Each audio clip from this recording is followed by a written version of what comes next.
It's signed by Judith Hartman, who's the Deputy Registrar General. She's the one whose signature is on the statement of birth. And that's not a real name, and you'll notice it's not in all caps. This was from '06. Now we're on a journey and we have to find stuff out as we go.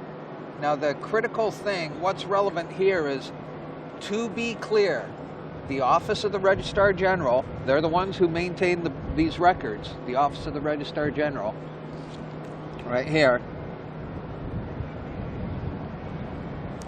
To be clear, the Office of the Registrar General registers information about events. The ORG does not register people. This is an event. We're not talking about living souls. We're talking about events. When you register a corporation, that's an event. When you're registering a birth, that's something we're not talking about people. They don't register people. And this is on their letterhead. In the very last paragraph, she says, I have reviewed your letters and wish to advise you that neither the Ministry nor the Office of the Registrar General is responsible for any debts incurred by yourself, and we regret that we can be of no further help to you.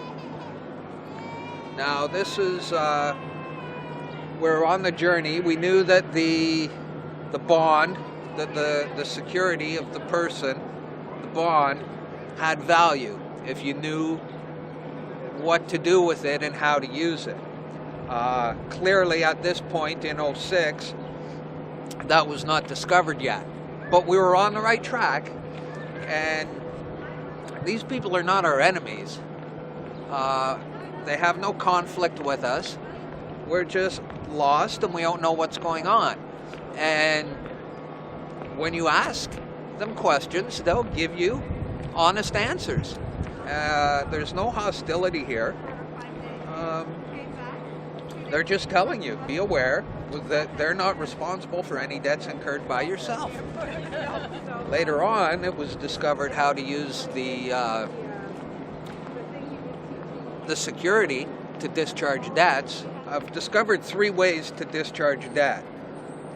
Now this is getting into the difference between the given name and the surname. The surname is pagan. All the surcharges are attached to that. When you use the surname, and it's revealed in scriptures here in Hebrews 7:21, the King James Version, by so much was Jesus made a surety of a better testament. Surety of a better testament, that's will. Jesus fulfilled the law or will of God. The Christian name, the given name, is the better name. Surety, the surname, the surtax, the pagan name, is the lesser estate. Now the Physician's Handbook is a really cool thing, and they're not that difficult to get. Out of the Physician's Handbook of Birth and Death Registrations, how to prepare certificates of birth and death, confidential nature of records. This is very important. The original certificate of birth and death on file in the State Department of Health, as a rule, are not open to public inspection. Access to them for any purpose, even for legitimate scientific research, must be authorized. The publication of vital statistics, reports, and tabulations does not divulge the identity of individuals. And be clear, there's a big difference between an individual and a person. Now, the short form, the wallet-sized birth certificate, that's the surety, the bond, it is counterfeit. The government warns people, do not use it for identification. When they give you your SIM card, when they give you your birth certificate, they say, don't use this for identification. The division registrar divided the death entity, the pagan corporation, from the innocent child protected by the statement of birth. by their one and only true name, the God-given Christian name, the first name. When they said to Christ, "Are you Jesus of Nazareth?" He said, "So say you." He did not say yes, he said, "So say you."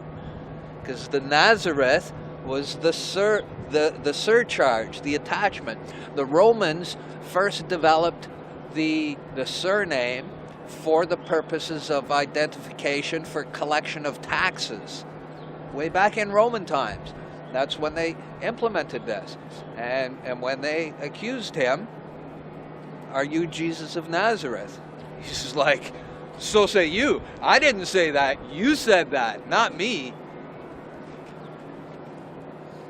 What were the 3 ways? Oh, 3 ways to discharge debt? Well, you can use, I just discovered recently the 96. That's interesting. Just go to YouTube. I think Robert Menard's YouTube channel is Mr. Mighty. If you just search in the YouTube search criteria, 96 is the fix.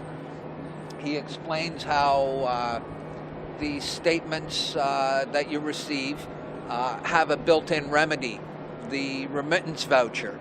In the bottom left-hand corner, there's a 96, and if you know how to, actually, I have an example of it here. Okay, now we understand there is no money. There's only debt. All money is loaned into existence. That means that right away off the hop, it's a debt. All credit is created by your signature.